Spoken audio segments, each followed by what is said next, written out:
Hello అండి. Good morning. Welcome back to my channel.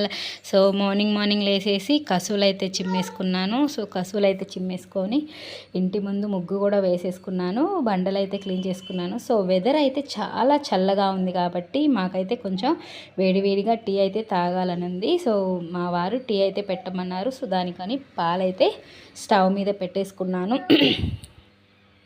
Weather అయితే చాలా కూల్గా ఉందండి. డైలీ టీనో కాఫీనో ఏదో ఒకటి కంపల్సరీగా మార్నింగ్ టైంలో తాగుతున్నాం. సో టీ అయితే పెట్టేశాను నేను. టీ అయితే చాలా బాగుంటుందండి. ఈ టీ పొడి ఎక్సలెంట్గా ఉంటుంది. సో టీ అయితే మరిగాక మా వారికి అయితే టీ అయితే కప్లో పోసేసి ఇచ్చేస్తున్నాను. సో ఇవాళ బ్రేక్ఫాస్ట్కి సాంబార్ ఇడ్లీ అయితే ప్రిపేర్ చేద్దామని అనుకుంటున్నాను. సో కందిపప్పును ఆల్రెడీ 1 గ్లాస్ తీసుకున్నాను. సో అవి బాగా కడిగేసి నానబెట్టేసాను కూడా.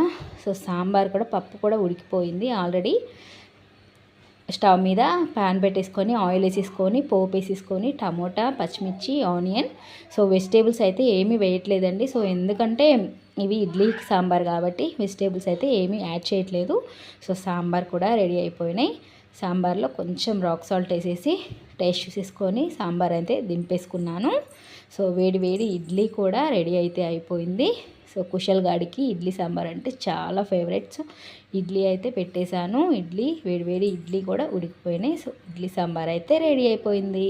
సో నా చిన్న మినీ బ్లాగ్ అయితే మీకు నచ్చినట్టయితే లైక్ చేయండి, షేర్ చేయండి అండ్ సబ్స్క్రైబ్ కూడా చేసుకోండి.